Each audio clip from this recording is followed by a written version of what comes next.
Hi friends, എല്ലാവർക്കും daily English class റൂമിൻ്റെ പുതിയൊരു വീഡിയോയിലേക്ക് സ്വാഗതം. ഇന്നത്തെ വീഡിയോയിൽ നമ്മൾ +1 ഇംഗ്ലീഷിൻ്റെ ഒന്നാമത്തെ യൂണിറ്റിൽ വരുന്ന ഹിസ് ഫസ്റ്റ് ഫ്ലൈറ്റ് എന്നുള്ള സ്റ്റോറിയുടെ ക്വസ്റ്റ്യൻ ആൻസേഴ്സ് ആണ് ഡിസ്കസ് ചെയ്യാൻ പോകുന്നത്.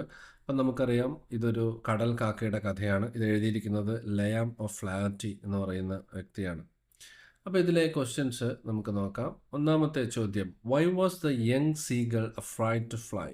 എന്തുകൊണ്ടാണ് ഈ ഒരു കടൽക്കാക്ക പറക്കാൻ പേടിയായി നിൽക്കുന്നത്, അല്ലെ പേടിച്ചത്? The young seagull was afraid to fly because he thought his wings wouldn't be strong enough to hold him up over the big deep sea below. അപ്പോൾ ഇവിടെ ഈ കടൽക്കാക്ക ഭയപ്പെടുന്നത് എന്താണെന്ന് വെച്ചാൽ, തൻ്റെ ചിറകുകൾ അത് പറക്കാനായിട്ട് ഉപയോഗിക്കാൻ പേടിയായിരുന്നു, അതിന് ഭയമായിരുന്നു. അപ്പോൾ തൻ്റെ ചിറകുകൾക്ക് അത്ര ശക്തിയില്ല, അപ്പോൾ താഴേക്ക് വീണു പോകും എന്നൊക്കെയുള്ള ചിന്തയാണ് സീഗളിനുണ്ടായിരുന്നത്. He was scared of falling a long distance. അപ്പോൾ ഇവിടെ നിന്ന് താഴെ കടലിലേക്ക് വലിയൊരു ദൂരത്ത് താൻ വീഴും എന്നൊക്കെയുള്ള ഒരു പേടി അതിനുണ്ടായിരുന്നു. ഇപ്പോൾ തൻ്റെ ചിറകുകൾ പോരാ, ഈ ചിറകുകൾ കൊണ്ട് പറക്കാൻ കഴിയില്ല എന്നൊക്കെയുള്ള ഒരു ചിന്തയായിരുന്നു ഉണ്ടായിരുന്നു. രണ്ടാമത്തെ ചോദ്യം, what did the parents do to motivate the young bird when it fail to muster up enough courage to fly? അപ്പോൾ ആവശ്യത്തിന് ധൈര്യം സ്വരൂപിക്കാൻ ഈ സീഗളിന് കഴിയാതെ വന്നപ്പോൾ അതിൻ്റെ പേരൻസ് അതിനെ എങ്ങനെയാണ് മോട്ടിവേറ്റ് ചെയ്തതെന്നാണ് ചോദിച്ചിരിക്കുന്നത്. The parents try to motivate the young seagull by calling him loudly. അവനെ ഉറക്കെ വിളിച്ചു, സ്കോൾഡിങ് ഹിം, അവനെ വഴക്ക് പറഞ്ഞു, and saying he would starve if he didn't fly. അപ്പോൾ അവനോട് പറയാണ്, നീ പറന്നില്ലെങ്കിൽ നീ പട്ടിണി കിടന്ന് മരിക്കുമെന്ന്. They did this to push him to overcome his fear. അപ്പോൾ അവൻ്റെ ഭയത്തെ മറികടക്കാൻ വേണ്ടിയിട്ടാണ് ഇങ്ങനെയൊരു കാര്യങ്ങളൊക്കെ ഇവിടെ പേരൻസ് ചെയ്തത്. മൂന്നാമത്തെ ചോദ്യം, how did the parents support and encourage the young seagulls brothers and sister? അപ്പം നേരത്തെ തന്നെ ഈ സീഗളിൻ്റെ സഹോദരന്മാരും സഹോദരിയൊക്കെ നേരത്തെ പറന്ന് അപ്പുറം എത്തിയിട്ടുണ്ടായിരുന്നു. അപ്പോൾ അവരെ എങ്ങനെയാണ് ഈ പേരൻസ് സപ്പോർട്ട് ചെയ്തത്, അല്ലെ എൻകറേജ് ചെയ്തത് എന്നാണ്. The parents helped the young seagulls, brothers and sister, by flying around them. അവർക്ക് ചുറ്റും പറക്കുന്നുണ്ടായിരുന്നു. Teaching them how to fly. എങ്ങനെ പറക്കണം എന്നുള്ളത് പഠിപ്പിക്കുന്നു, വെള്ളത്തിൽ എങ്ങനെ നീങ്ങണം എന്നുള്ളത് പഠിപ്പിക്കുന്നു, എങ്ങനെ മീനെ പിടിക്കണം എന്നുള്ള കാര്യങ്ങളൊക്കെ അവരെ പഠിപ്പിച്ചുകൊണ്ടിരിക്കുകയാണ്. They also praised them when they succeed. അതുപോലെ തന്നെ അവർ മീനെയൊക്കെ പിടിക്കുമ്പോൾ അവരെ നന്നായിട്ട് പ്രശംസിക്കുകയും ഒക്കെ ചെയ്തുകൊണ്ടാണ് അവരെ സപ്പോർട്ട് ചെയ്തുകൊണ്ടിരുന്നത്. ഇനി നാലാമത്തെ ചോദ്യം, cite an instance which shows the pathetic condition of the young bird. അപ്പോൾ ഈ പക്ഷിയുടെ ആ ഒരു അവസ്ഥ, ഒരു വല്ലാത്ത ഒരു അവസ്ഥ അതിനെ കാണിക്കുന്ന ഒരു എക്സാമ്പിൾ, ഒരവസരം ഈ കഥയിൽ നിന്ന് എടുത്തെഴുതാനാണ് പറഞ്ഞത്. The young seagull's condition was sad when he was so hungry that he ate a dried piece of fish. അല്ല, അവന് വലിയ വിശപ്പ് അനുഭവപ്പെടുന്നുണ്ടായിരുന്നു. അവനൊരു ഉണങ്ങിയ മീൻ്റെ കഷ്ണമൊക്കെ തിന്നിട്ടാണ് ഇങ്ങനെ നിൽക്കുന്നത്. അതുപോലെ തന്നെ താൻ ജനിച്ചു വന്ന ആ എഗ് ഷെൽസ് അതും അവൻ കൊത്തിപ്പെറുക്കി തിന്നുന്നുണ്ടായിരുന്നു. അപ്പോൾ അത്രയും ദയനീയമായ ഒരു അവസ്ഥയായിരുന്നു അവൻ്റേത്. He searched everywhere for food but found nothing. അവൻ എല്ലായിടത്തും കുറച്ച് ഭക്ഷണം കിട്ടാൻ, വിശപ്പ് അല്ലാതെ സഹിക്കാൻ പറ്റാത്ത രീതിയിൽ ഉണ്ടായിരുന്നു. അപ്പോൾ അതുകൊണ്ട് എവിടെന്നെങ്കിലും ഇത്തിരി ഭക്ഷണം കിട്ടാൻ വേണ്ടി അവൻ ആഗ്രഹിച്ചു. അഞ്ചാമത്തെ ചോദ്യം, how did the bird try to reach its parents without having to fly? അപ്പോൾ ഇനി അടുത്ത പ്രധാനപ്പെട്ട ഒരു മാർഗം എന്ന് പറഞ്ഞാൽ, the bird try to reach his parents by walking along the ledge. അപ്പോൾ ഇതിൻ്റെ സൈഡിൽ കൂടി, പാറയുടെ സൈഡിൽ കൂടി നടന്ന് അവരുടെ അടുത്തേക്ക് എത്താൻ പറ്റുമെന്ന് നോക്കുകയാണ്. Hoping to find a way to them without flying. ഇപ്പോൾ പറക്കാതെ അവിടെ എത്താൻ പറ്റുമെന്ന് നോക്കുന്നുണ്ടായിരുന്നു. But there was no path and the cliff was too steep. അതിപ്പോൾ അങ്ങനെ അവിടെ എത്താനുള്ള ഒരു വഴി ഉണ്ടായിരുന്നില്ല. അതുപോലെ ഈ പാറ വലിയ ഉയരത്തിലായിരുന്നു ഉണ്ടായിരുന്നത്. Why could the seagull not succeed in his attempt? എന്തുകൊണ്ടാണ് ഇവിടെ ഈ സീഗളിന് തൻ്റെ ശ്രമത്തിൽ വിജയിക്കാൻ കഴിയാതിരുന്നത്?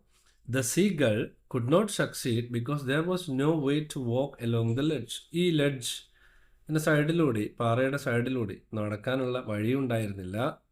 There was a big crack between him and his parents. അതുപോലെ താൻ നിൽക്കുന്ന സ്ഥലവും ഈ പേരൻസ് നിൽക്കുന്ന സ്ഥലവും തമ്മിൽ വലിയ ഒരു ഗ്യാപ്പ് ഉണ്ടായിരുന്നു, ഒരു വിടവുണ്ടായിരുന്നു. He couldn't reach them without fly. അപ്പോൾ പറക്കാതെ അവിടെ എത്തി, നടന്ന് അവിടെ എത്തിച്ചേരാൻ കഴിയില്ല. ഇനി ഏഴാമത്തെ ചോദ്യം, do you think that the seagull's parents were cruel? അപ്പോൾ ഈ സീഗളിൻ്റെ പാരൻസ് വളരെ ദുഷ്ടന്മാരാണെന്ന് നിങ്ങൾക്ക് തോന്നുന്നുണ്ടോ? It might seem like the parents were cruel because they threaten to let him stop. അപ്പോൾ ഇവിടെ നമുക്ക് തോന്നും അവർ വളരെ ക്രൂരന്മാരാണെന്ന് നമുക്ക് തോന്നും. കാരണം തൻ്റെ കുഞ്ഞിനെ പട്ടിണിക്കിടുകയാണ് ഇവിടെ ചെയ്യുന്നത്. പക്ഷേ but they were actually trying to make him fly. പക്ഷെ അവർ യഥാർത്ഥത്തിൽ ചെയ്യുന്നത് എന്താണ്? ഈ പക്ഷിയെ പറക്കാൻ പഠിപ്പിക്കുകയാണ്. Which was necessary for him to be able to take care of himself. അപ്പോൾ തൻ്റെ കാര്യം സ്വന്തം നോക്കാൻ ഈ പക്ഷിയെ പ്രാപ്തനാക്കാൻ വേണ്ടിയിട്ടാണ് ഇവരിങ്ങനെയൊക്കെ ചെയ്തത്.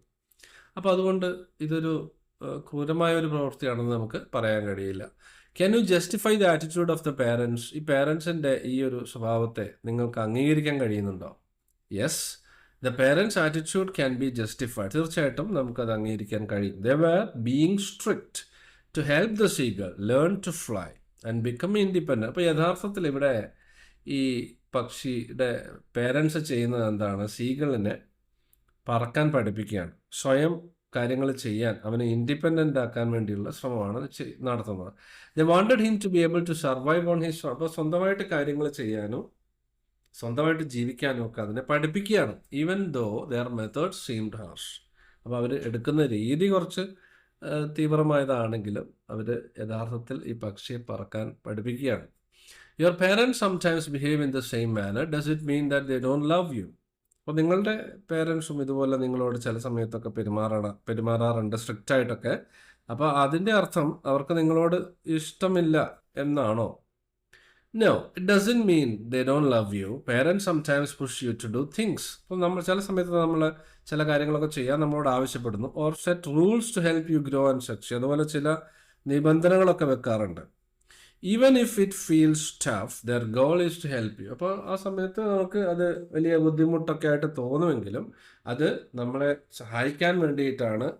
അതുപോലെ അവർ നമ്മളെ ഒരുപാട് സ്നേഹിക്കുന്നു എന്നുള്ളത് കൊണ്ടുമാണ് അങ്ങനെ ചെയ്യുന്നത്. ഇനി 10ാമത്തെ ചോദ്യം, what prompted the young seagull to fly finally? അവസാനം എന്തുകൊണ്ടാണ് ഇവിടെ സീഗൾ പറക്കാൻ തീരുമാനിച്ചത്? The young seagull finally flew because he was very hungry and desperate. കാരണം അത് ആകെ നിരാശപ്പെട്ടിട്ടുണ്ടായിരുന്നു, അതുപോലെ വലിയ വിശപ്പും ഉണ്ടായിരുന്നു. അതുകൊണ്ടാണ് പറക്കാൻ കഴിഞ്ഞത്. Seeing his mother with a piece of fish made him want to fly to get the food. അപ്പോൾ തള്ളപ്പക്ഷി കുറച്ച് ഭക്ഷണമൊക്കെ ആയിട്ട് അതിൻ്റെ അടുത്ത് വരെ വന്ന് അവിടെ ഇങ്ങനെ വെയിറ്റ് ചെയ്ത് നിൽക്കുകയാണ്. അപ്പോൾ അവിടേക്ക് എത്തണമെങ്കിൽ പറക്കണം, അല്ലാതെ വേറെ നിവർത്തിയില്ല. He took the leap out of necessity. അപ്പോൾ ഇവിടെ ഈ പക്ഷി ചാടിയത് അതിൻ്റെ ആവശ്യം കൊണ്ടാണ്, അതിൻ്റെ വിശപ്പ് കൊണ്ടാണ്, അല്ലെങ്കിൽ അതിൻ്റെ ഡെസ്പറേറ്റ് സിറ്റുവേഷൻ കൊണ്ടാണ്. Y was the young bird terrified? How did it overcome it's fear? ഇത് എപ്പോഴാണ് ഈ സീഗൾ ഭയന്നത്? എങ്ങനെയാണ് ഈ ഭയത്തെ തരണം ചെയ്തത്? The young bird was terrified because he was afraid of falling. അപ്പോൾ അത് ആദ്യം പേടിച്ചു, കാരണം അത് താഴേക്ക് വീണുകൊണ്ടിരിക്കുകയാണ്. Not being able to fly, പറക്കാൻ പറ്റുന്നുമില്ല, അപ്പോൾ ഇങ്ങനെ താഴേക്ക് വന്നുകൊണ്ടിരിക്കുകയാണ്. He overcome his fear when he felt the wind under his wings. പക്ഷെ അവൻ്റെ പേടി മാറിയത് എന്താണ്? ചിറകുകൾ വിടർന്നപ്പോഴാണ്.